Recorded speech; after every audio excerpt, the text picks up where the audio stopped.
Congress party लोगों को बरगला करके वोट लेना चाहती है। मैं तो ये कहता हूँ कि कांग्रेस के लोगों के पास अपनी सरकारों के गिनाने के लिए कोई काम नहीं है।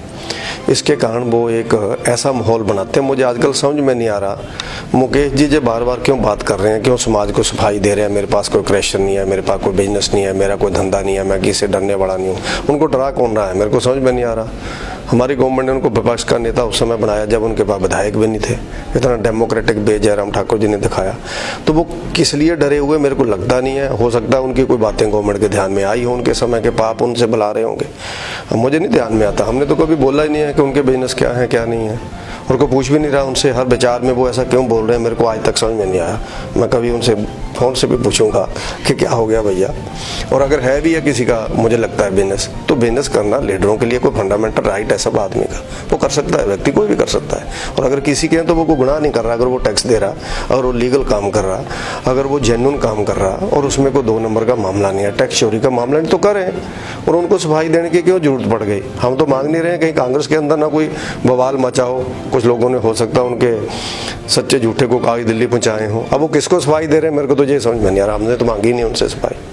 और जहाँ तक माफियाओं की बात है, तो सबसे बड़े माफिया इसी शहर के अंदर, इसी जिला के अंदर रहते हैं। उनके समय पर क्या हुआ, लीजें किसने बुंजा दी, सारे लोग जानते हैं। मुकेश अग्निहोत्री जी का उसमें हाथ ही नहीं था, दी है इन्होंने, वो इंडस्ट्री मिनिस्टर थे। और उसके बाद शराब माफियाओं को छुड़ाने के लिए समय समय पर आंदोलन ऊना के अंदर और शिमला विधानसभा के अंदर किसने किए, जो सब लोग जानते हैं।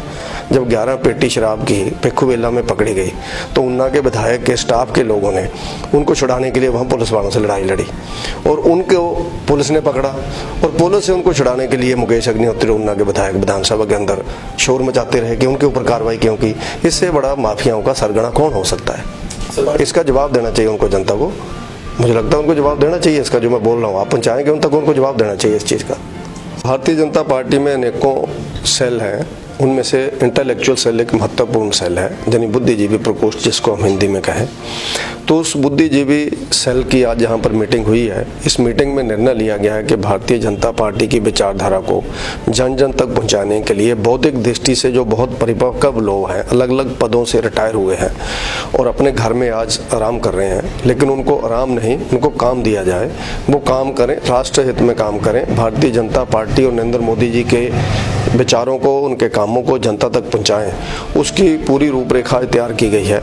और आने वाले समय में बुद्धिजीवी सेल भारतीय जनता पार्टी हर मंडल में अपनी कार्यकारिणी का गठन करेगा और हर बूथ के ऊपर जाकर के 4-5 बौद्धिक दृष्टि से जो परिपक्व व्यक्ति हैं और उनको पार्टी से जोड़ेगा, ताकि गांव के अंदर, शहर के अंदर जो भी बातचीत हो उसमें अपने पक्ष को रखा जाए। आपके विधायक ने पिछले 4 साल में क्या कुछ किया, क्या मुकम्मल हुआ और किसे किया दरकिनार, जनता से कितना रहा सरोकार और क्या रही विकास की रफ्तार। लाइव टाइम्स टीवी दिखा रहा है हर एक विधायक का रिपोर्ट कार्ड। खास वीडियो सीरीज में देखिए आपके विधानसभा इलाके में विकास के दावे और उन पर विपक्षियों का पलटवार, साथ ही इलाके के निष्पक्ष लोगों की निष्पक्ष राय भी हर हफ्ते केवल लाइव टाइम्स टीवी पर। आप भी अपने विधायक के कार्यकाल पर टिप्पणी करना चाहे तो हमें भेजें अपना वीडियो 82 198 00003 या 82 198 00004।